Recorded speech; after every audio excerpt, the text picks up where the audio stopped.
Hello all, this is Ashish Kumar. अभी परसों ही government of India ने अनाउंस किया कि इस बार सेंसस जब कंडक्ट किया जाएगा तो उसके अंदर कास्ट सेंसस भी कराया जाएगा। मतलब मोटा मोटा हम कह सकते हैं कि गवर्नमेंट ने in principle socio economic caste census को अप्रूवल दे दी है। अब देखिए, सोशो इकोनॉमिक कास्ट सेंसस को लेकर काफी सारी डिबेट चल रहे थे, कई सालों से, कई दशकों से चल रहे थे। और पिछले कुछ सालों में तो इसमें बहुत जबरदस्त पोलराइजेशन भी हुआ था। कुछ पॉलिटिकल पार्टीज के फेवर में थी, कुछ पॉलिटिकल पार्टीज के अगेंस्ट थी। खैर, गवर्नमेंट जो पहले इसको ज्यादा फेवर नहीं कर रही थी, अब उन्होंने इसे इन प्रिंसिपल अप्रूवल दिया है। तो आज इसको समझना बहुत जरूरी है कि जिस कास्ट सेंसस का अनाउंसमेंट किया गया है, क्या ये बहुत ही एक रेवोल्यूशनरी कदम है? क्या ऐसी चीजें एकदम बदल जाएंगी? क्या ये जरूरी है या इसको अवॉइड किया जा सकता था? अभी कुछ टाइम पहले कुछ स्टेट्स ने अपने अपने लेवल पर, जैसे महाराष्ट्र उसमें से एक एग्जाम्पल है, उन्होंने कुछ कम्युनिटीज को बैकवर्ड डिक्लेयर करके उनके लिए रिजर्वेशन अनाउंस कर दी, जिसे बाद में जुडिशरी ने टर्न डाउन कर दिया। कोर्ट ने बोला कि जो रिजर्वेशन आपने इन कम्युनिटी को दी है, इन्हें बैकवर्ड डिक्लेयर किया, जो रिजर्वेशन का क्वांटम आपने इनके लिए फिक्स किया, क्या आपने कोई स्टडी करी या आपको लगा कि भाई हमें मराठास को या किसी और कम्युनिटी को बैकवर्ड डिक्लेयर करना है और इनको 2% या 3% या 2.5% रिजर्वेशन दे दी? क्या आपने डेटा कलेक्ट किया? क्या आपने सर्वे किया? क्या कोई कमीशन बनाया ये जांचने के लिए कि किस कम्युनिटी को बैकवर्ड बोलना है और उसे कितनी रिजर्वेशन देनी है? क्या डेटा कलेक्ट किया? नहीं किया तो आपके reservation cancel. Supreme court of India ने ट्रिपल टेस्ट अनाउंस किया था। ट्रिपल टेस्ट मतलब कि अगर आपको किसी कम्युनिटी को बैकवर्ड डिक्लेयर करके उसे रिजर्वेशन देनी है, तो पहले आप देखिए कि वो कम्युनिटी बैकवर्ड है और किस तरीके की बैकवर्डनेस उसके अंदर है। साथ में उस कम्युनिटी के कितने मेंबर सरकारी नौकरी में अवेलेबल हैं, और ये डेटा एक एक्सपर्ट बॉडी करेगी, कोई कमेटी या कमीशन करेगा। आप अंदाजा नहीं लगा सकते, आप आइडिया से किसी कम्युनिटी को रिजर्वेशन नहीं दे सकते। आपके पास एम्पिरिकल डेटा होना चाहिए, उसके बेसिस पर रिजर्वेशन दीजिए, वरना रिजर्वेशन पॉलिसी आपकी हम टर्न डाउन करते हैं, नलीफाई करते हैं। अब हम वापस उसी सोशो इकोनॉमिक कास्ट सेंसस के ऊपर आते हैं जो गवर्नमेंट ने अनाउंस किया है, और वो कब होगा हमें भी अभी पता नहीं है क्योंकि उसका डिटेल आउट किया नहीं गया है। मेरा पहला सवाल आपसे ये है कि अगर गवर्नमेंट ने अनाउंस किया कि हम कास्ट सेंसस भी कराएंगे पॉपुलेशन सेंसस के साथ साथ, तो क्या ये एक वेलकम मेजर है? क्या ये कोई अच्छी बात है? आंसर है बिल्कुल अच्छी बात है। अभी तक जो भी एग्जांपल मैंने आपको दिए, मैंने आपको समझाया कि डेटा के साथ जब आप डिसीजन लेते हैं, इंफॉर्मेशन बेस्ड डिसीजन लेते हैं, तो वो डिसीजन साइंटिफिक होता है, वो डिसीजन सही होता है, तो वो जरूरी है। दूसरी बात, अगर आपसे कोई बोलता है कि सरकार कास्ट सेंसस कराने जा रही है पॉपुलेशन सेंसस के साथ, मतलब मोटा मोटा हम कह सकते हैं सोशो इकोनॉमिक कास्ट सेंसस होने वाला है, तो क्या ऐसी चीजें एकदम बदल जाएंगी? क्या ये क्रांतिकारी कदम है, रेवोल्यूशनरी कदम है? आंसर है कह नहीं सकते। सेंसस सिर्फ डेटा देगा, सेंसस आपको अपडेटेड डेटा देगा। उस डेटा के बेसिस पे आप क्या इलाज करते हैं, क्या पॉलिसी लाते हैं, रिजर्वेशन पॉलिसी को चेंज करते हैं कि नहीं करते हैं, या कितना करते हैं, ये सरकार की पॉलिटिकल विल पे डिपेंड करेगा और वो अगला कदम होगा। सिर्फ कास्ट सेंसस कर देने से चीजें बेहतर हो जाएंगी ये जरूरी नहीं है, मगर हां, चीजों को अगर बेहतर करना है तो कास्ट सेंसस होना जरूरी हो जाता है। तीसरा सवाल मेरा आपसे यह भी है कि अब अगर गवर्नमेंट कहती है कि हम कास्ट सेंसस कराने जा रहे हैं, तो क्या आज तक ऐसी कोई चीज नहीं हुई जो अब होने जा रही है? क्या ये जो सेंसस होने वाला है, जब भी होगा, क्या आज से पहले जो सेंसस हुए थे उससे बहुत अलग होने वाला है? आंसर है हां और आंसर है नहीं। हां क्यों है? क्योंकि अगर गवर्नमेंट कास्ट सेंसस कराती है जिसमें सारी जातियों के बारे में वो इंफॉर्मेशन इकट्ठा करेगी, तो ये बहुत ही कॉम्प्रिहेंसिव डेटा होगा, कॉम्प्रिहेंसिव डेटा होगा।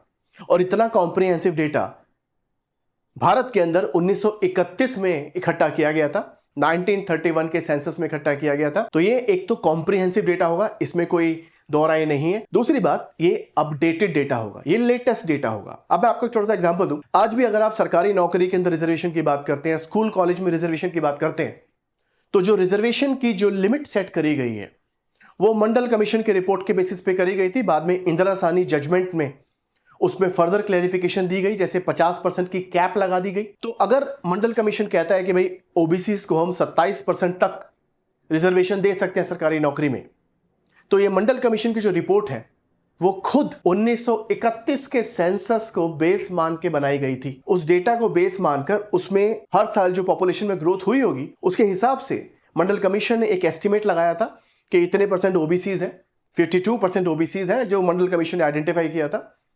और ये आइडेंटिफाई करने के लिए 1931 का जो कास्ट सेंसस था उसको बेस बनाया गया था।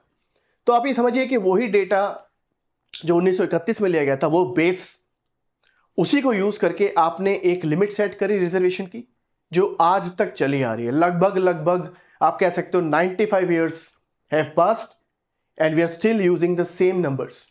50% की आपने कैप रख दी थी 1992 इंदिरा साहनी जजमेंट में कि जो बैकवर्ड कम्युनिटी है उनको 50% से ज्यादा की रिजर्वेशन नहीं दे सकते।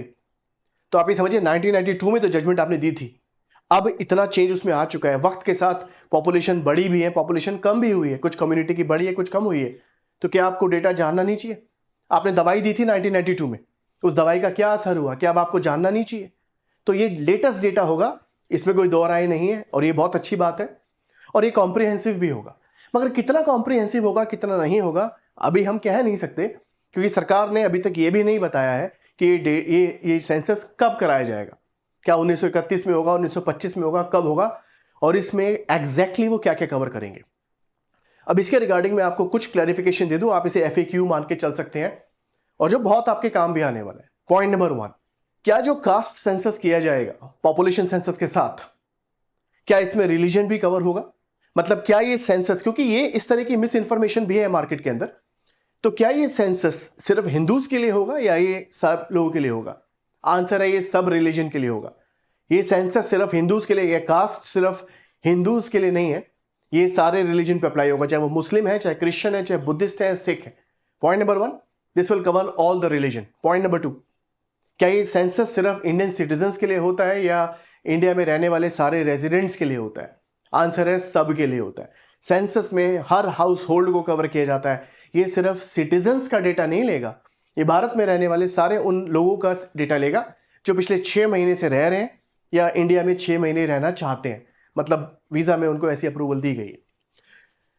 तीसरी बात, क्या सेंसस कराने की जिम्मेवारी सेंटर की है या स्टेट की है या दोनों की है? कि शेड्यूल 7 जो भारतीय संविधान का शेड्यूल 7 है, उसकी एंट्री नंबर 69 देखिए। एंट्री नंबर 69 जो लिस्ट 1 का पार्ट है, यूनियन लिस्ट का पार्ट है, सेंसस कराने से रिलेटेड लॉ बनाना और सेंसस कराना, ये दोनों सिर्फ और सिर्फ यूनियन गवर्नमेंट सेंटर की जिम्मेवारी है, स्टेट की जिम्मेवारी नहीं है।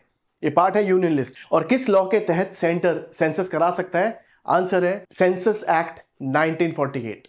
अब मैंने ये बात बोल दी कि भाई सेंसस कराने की जिम्मेवारी जो है वो सेंटर की हो जाती है, तो आप सोचेंगे कि अभी कुछ टाइम पहले तो बिहार ने भी सेंसस कराया था और कर्नाटका ने भी कराया था, तेलंगाना ने भी कराया था, और ये कह रहे हैं कि भाई सेंटर कराता है। सेंसस कराने की जो जिम्मेवारी है वो सेंटर की है। Birth certificate, death certificate registration कैसे होगा ये डिसाइड करने की जिम्मेवारी सेंटर की है। तो बिहार ने, कर्नाटका ने, तेलंगाना ने क्या किया था, उसको हम एग्जैक्टली कास्ट सेंसस नहीं कहते हैं, उसे हम कास्ट सर्वे कह सकते हैं, सोशो इकोनॉमिक कास्ट सर्वे कह सकते हैं, जो स्टेट अपने लेवल पे कर सकता है, और उसके बेसिस पे वो अपने जो सरकारी नौकरी है, जो स्टेट लेवल की नौकरी है, उसमें वो रिजर्वेशन को शिफ्ट कर सकता है।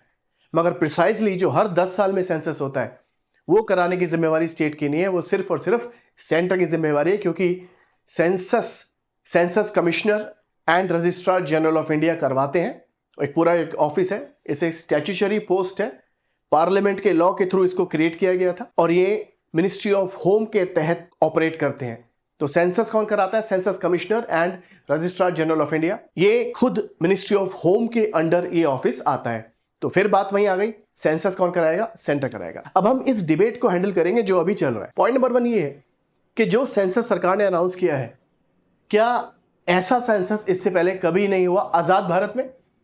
आंसर ये है कि 1931 में तो हुआ ही था, मैंने पहले बता दिया आपको।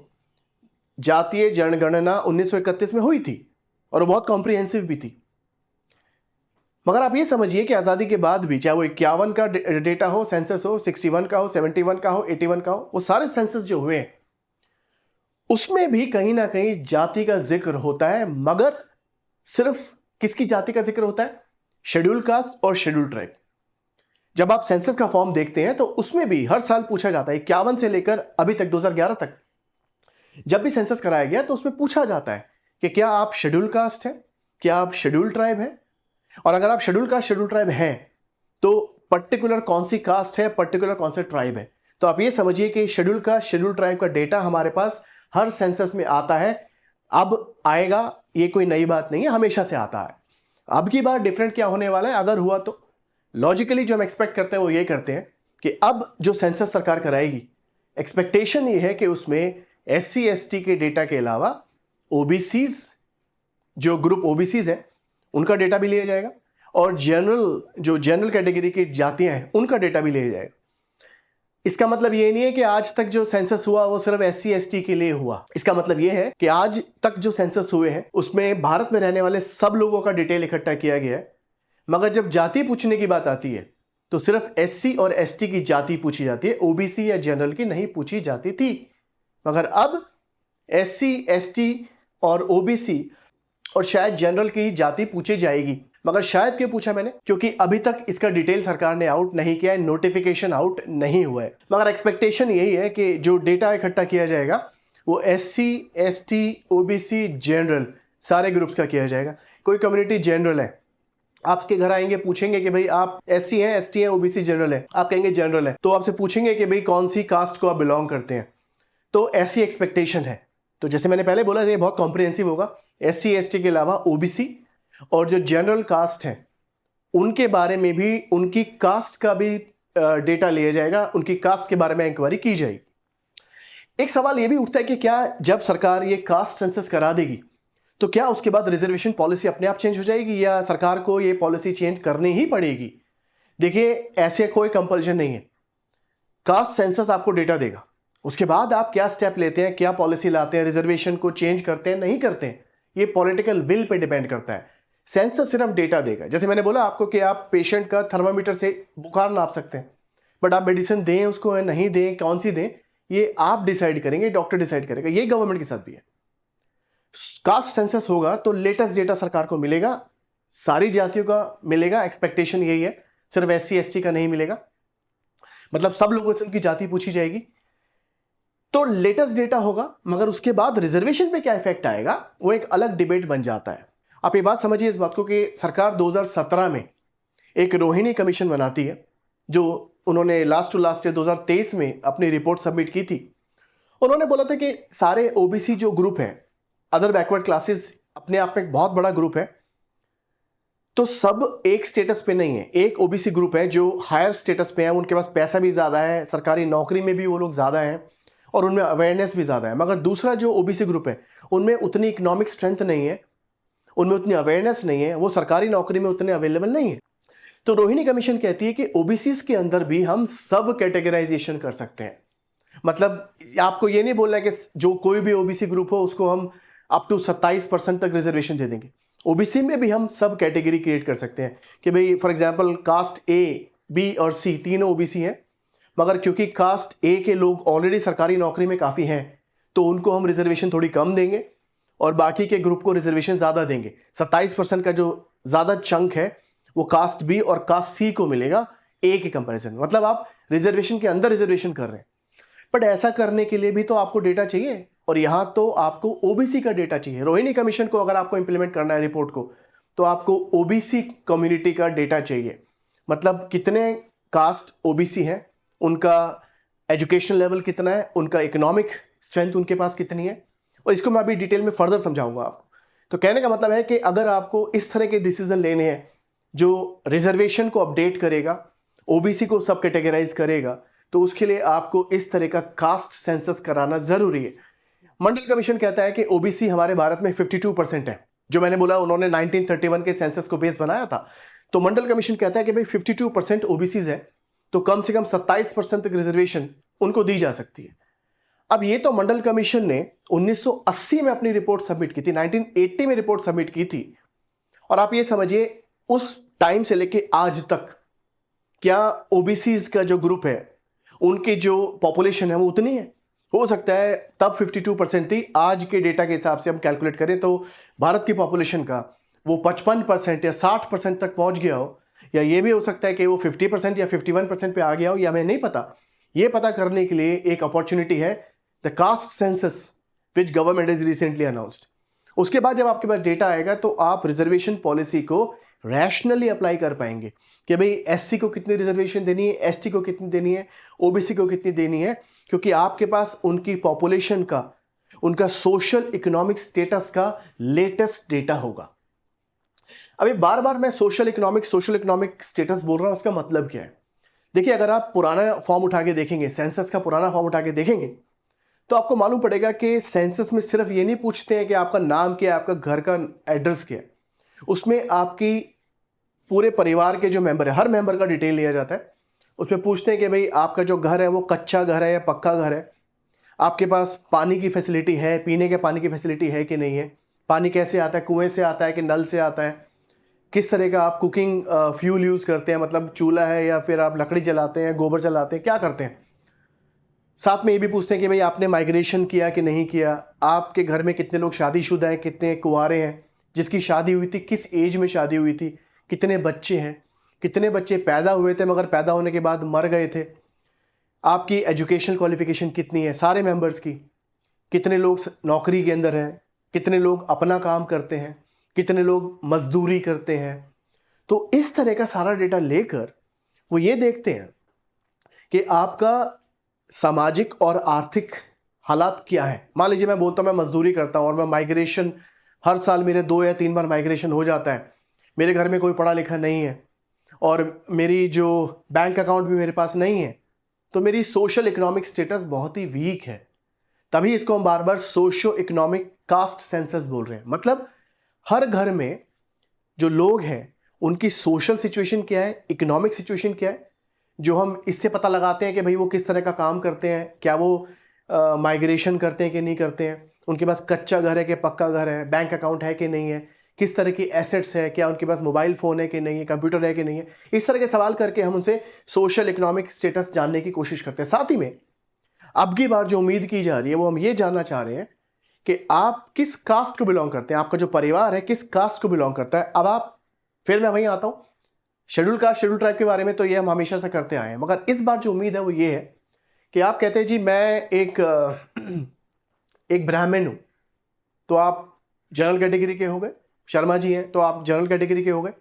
अब जनरल कैटेगरी के हो गए तो एक्सपेक्टेड ही है, क्योंकि अभी तक हमें डिटेल हमारे पास भी नहीं है, एक्सपेक्टेड ही है कि जब सेंसस कराया जाएगा तो उसमें पूछेंगे आपसे कि भाई आप कच्चे घर में रहते हैं, पक्के घर में रहते हैं, बैंक अकाउंट है कि नहीं है, आपके पास कौन सी एसेट्स है, टीवी है, फ्रिज है, मोबाइल है, आप ऑफिस कैसे जाते हैं, कार में जाते हैं, स्कूटर में जाते हैं, अपना काम है, सरकारी नौकरी। ये तो सोशल इकोनॉमिक डेटा हो गया। साथ में आपसे ये भी पूछेंगे कि आपकी कास्ट क्या है। तो आप कहते हैं भाई मैं, फॉर एग्जाम्पल आपकी जाति क्या, आप एग्जाम्पल कहते हैं भाई मैं ब्राह्मण हूं। इस तरह से हमें पता चलेगा कि इस देश में कितने ब्राह्मण्स हैं। आप कहते हैं मैं यादव हूं, तो हमें पता चलेगा इस तरीके से कि इस देश में कितने यादव हैं। तो SC ST का डेटा हम लेते ही आ रहे थे, ओबीसी का डेटा भी ले लेंगे आप, जनरल का डेटा भी ले लेंगे आप। तो आपको मालूम पड़ेगा इस भारत की पॉपुलेशन में, पर्टिकुलरली भारत की पॉपुलेशन के अंदर कितने SC हैं, कितने ST हैं, कितने घर ओबीसी के हैं, उनकी पॉपुलेशन कितनी है, कितने जनरल कैटेगरी के, जनरल कैटेगरी के भी हैं तो उनकी इकोनॉमिक स्ट्रेंथ कितनी है। सारे जो जनरल कैटेगरी के लोग हैं सारे अमीर हैं, सारे मिडिल क्लास हैं, जरूरी नहीं है। एक जनरल कैटेगरी का आदमी भी हो सकता है सड़क पे भीख मांग रहा हो या वो रिक्शा चला रहा हो, और यह भी हो सकता है कि एक ओबीसी बहुत ही अमीर या बहुत ही अच्छे एजुकेशनल बैकग्राउंड से है या अच्छे इकोनॉमिक बैकग्राउंड से है। तो सीधी बात यह है कि सोशल इकोनॉमिक कास्ट सेंसस का जो पर्पस है वो ये है कि आपको लेटेस्ट डेटा मिलेगा, साथ ही में वो डेटा बहुत ही कॉम्प्रिहेंसिव होगा, जो हमें बताएगा कि हमारे देश में जितने पॉपुलेशन है, कितना परसेंट SC है, कितने ST हैं, कितने ओबीसीज हैं, ओबीसीज में भी जो अलग अलग कास्ट है वो कितनी है, परसेंटेज वाइज कितनी है, जनरल में जो अलग अलग कास्ट है वो परसेंटेज वाइज कितनी है। जैसे मैंने आपको बताया था मंडल कमीशन कहता है कि 52% कम्युनिटी ओबीसी है, तो उसमें आपने कुछ कास्ट आइडेंटिफाई करी थी। अब हो सकता है विद टाइम उन कास्ट की जो पॉपुलेशन है वो टाइम के साथ बढ़ गई हो या कम हो गई हो, अकॉर्डिंगली आपको लेटेस्ट डेटा मिलेगा। अब आप उस डेटा का करेंगे क्या, ये सरकार की पॉलिटिकल विल के ऊपर है। तभी कहते हैं कि काफी हद तक सरकार ने इसको टाला था, क्योंकि एक्सपेक्टेड ये है कि एक बार सोशियो इकोनॉमिक कास्ट सेंसस का डेटा अगर पब्लिश हो गया तो फिर से वही डिमांड उठने लग जाएगी जो शायद मंडल कमीशन के टाइम पे उठी थी, कि कई कम्युनिटी आगे आ जाएंगी कि भाई हमारी जो पॉपुलेशन तो ज़्यादा है मगर हमें रिजर्वेशन बहुत ही कम मिला हुआ है।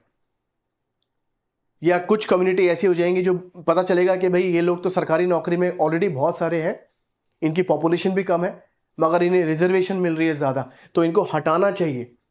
क्योंकि सुप्रीम कोर्ट ने इंदिरा साहनी जजमेंट में बोला था कि कुछ कम्युनिटी जिनको ऑलरेडी अच्छी खासी रिप्रेजेंटेशन मिल चुकी है सरकारी नौकरी में, उन्हें हटा दिया जाए और नई कम्युनिटी को ऐड किया जाए। हटाने का काम भी आसान नहीं है, इसके लिए बहुत पॉलिटिकल विल चाहिए। आप किस कम्युनिटी को बोलेंगे कि हम आपको ऑलरेडी रिजर्वेशन काफ़ी दे चुके हैं, लेटेस्ट डेटा के हिसाब से आपकी पॉपुलेशन भी कम है, सरकारी नौकरी में आप ऑलरेडी बहुत अवेलेबल हैं जो हमने सेंसस में देखा था, तो इसलिए हम आपको उस रिजर्वेशन से बाहर कर रहे हैं। जो सरकार ऐसा करेगी वो पॉलिटिकल लॉस उसे झेलना पड़ेगा और इसलिए शायद ऐसा एक्शन लेना बड़ा मुश्किल है। तो यही रीजन है कि सोशियो इकोनॉमिक कास्ट सेंसस को काफी हद तक टाला गया और अचानक से उसे अनाउंस किया गया, जो बहुत ही एक वेलकम मेजर है। बताने वाली बात यह भी है कि लोगों को लगता है कि जो सोशियो इकोनॉमिक कास्ट सेंसस है उससे सिर्फ रिजर्वेशन पे असर पड़ने वाला है। सोशियो इकोनॉमिक कास्ट सेंसस से सिर्फ रिजर्वेशन पे असर नहीं पड़ेगा, उससे ओवरऑल जो वेलफेयरिक पॉलिसीज है हम उसको शेप कर सकते हैं। जैसे सोशियो इकोनॉमिक कास्ट सेंसस बताता है कि अभी बता देगा आपको जब आप डेटा इकट्ठा करेंगे कि जो इंडिया में मैरिजेबल एज है, जो जिस एज में लोग शादी कर रहे हैं वो बढ़ गई है या कम हो गई है, मतलब लोग देर से शादी कर रहे हैं या जल्दी शादी कर रहे हैं, वो डेटा आपको मिल जाएगा। सेक्स रेशो का डेटा आपको मिल जाएगा, इन्फेंट मोर्टेलिटी रेट का डेटा आपको मिल जाएगा। अब आपको ये लगता है कि भाई सेक्स रेशो भी बिगड़ रही है, तो आप एक्शन ले सकते हैं, पॉलिसी बना सकते हैं। आपको लगता है कि इन्फेंट मोर्टेलिटी रेट, क्योंकि डेटा आप उसका भी कलेक्ट करते हैं, आपको लगता है कि इन्फेंट मोर्टेलिटी रेट बढ़ गया है, तो आप उसके लिए भी करेक्टिव मेजर ले सकते हैं। तो कहने का मतलब ये है कि सेंसस का जो डेटा है वो सिर्फ रिजर्वेशन के लिए नहीं इकट्ठा किया जा रहा, वो ओवरऑल किसी भी वेलफेयरिक पॉलिसी के लिए, सोशल स्कीम के लिए उस डेटा को यूज किया जा सकता है। और यहां ये डेटा रेलेवेंट इसलिए हो जाएगा क्योंकि ये लेटेस्ट डेटा होगा। देखते हैं ये कैसे होता है, सरकार इस पे क्या कदम उठाती है, इसके एग्जैक्ट डिटेल कुछ टाइम बाद आएंगे। अगर आपको फर्दर कोई इंफॉर्मेशन चाहिए इस वीडियो से रिलेटेड तो आप हमें कमेंट करके बता सकते हैं, हम बहुत खुश होंगे उस पर वीडियो बनाकर। होपफुली इसने आपकी कुछ मिथ तोड़े होंगे सोशियो इकोनॉमिक कास्ट सेंसस को लेकर और आपको इससे कुछ फायदा हुआ होगा, और होपफुली इस एक्सरसाइज के बाद देश को भी कुछ फायदा होगा। सरकार डेटा का यूज करके कुछ नई वेलफेयरिक मेजर लेके आएगी, पर्टिकुलरली रिजर्वेशन पॉलिसी को रेक्टिफाई करेगी या कह सकते हैं अपडेट करेगी, रिफ्रेश करेगी। Let's see how it goes, but let's expect the best to happen. Thank you so much. Good luck to you.